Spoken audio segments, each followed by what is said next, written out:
Another week in 2010, and what a week it's been. I know last Monday morning I went to the Salt Lake Stadium to watch the Northeastern Sports Meet.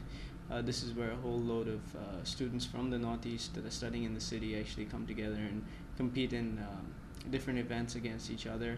I know we watched cricket and a bit of volleyball, and it was great to see them active. And this actually goes on for a week and a half or so. That evening, of course, most of you know, as in my last blog, I mentioned about the NFL Finals, and we watched it in the evening.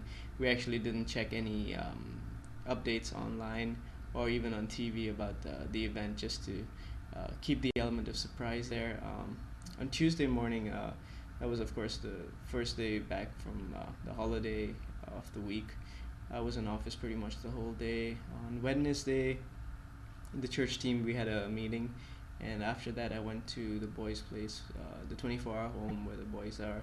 And that day actually, Jogesh, one of the boys, was preparing to go to indoor, to join DTS, discipleship training school, which is run by YWAM. Later that afternoon I met up with Nigel, one of the boys, and from our youth, and I've been trying to do that with all the guys from the youth, at least meet up with them once and just interact with them and just spend some time with them one on one. And it was pretty funny because he actually asked me, "What's the purpose of this meeting?" And I was like, "No, it's just to meet up." And he's like, "Oh, okay. I thought it was some sit down and talk, or some advice session, or some man to man talk." And it was kind of funny when things like that happened. But it was great. We had a great time over coffee and just talking with each other. In fact, the next day I met up with another one of the youth, and I don't know, for some reason when I went back to office, my back just suddenly started hurting, and that pretty much carried on and up until Friday. So I was pretty much in bed the whole night, and a long time in the morning.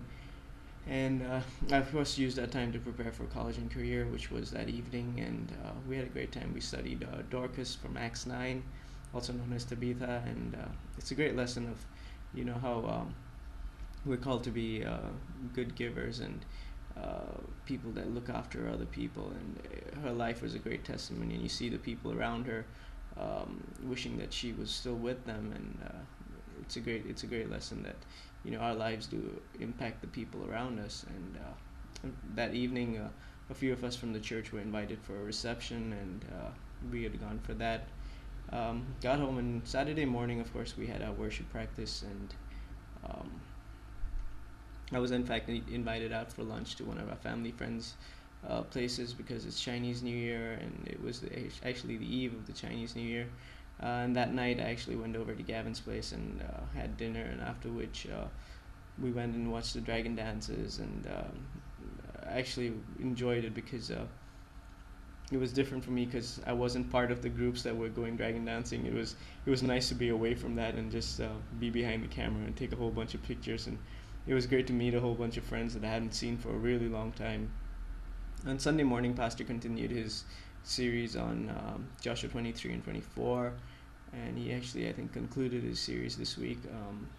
That evening, we didn't have the youth, and we took them to Cary Baptist Church, where George Verver, the founder of Operation Mobilization, was speaking, and he was really, really entertaining. It was a great opportunity, a blessed time that we had over there. And in fact, the message that he gave was on the 7 things he didn't learn in Bible college, and it was pretty fun. This week's been a bit tough for some of our missionaries. There's been a little bit of unrest in some of the villages, and do continue to pray for them and pray for the city, and pray for me even as I await some paperwork to be done before I can actually get my address proof changed, and the address on a lot of my documents needs to be updated, and all that's in progress, and even the application for college. So do keep me in your prayers, and I pray you have a great week. God bless.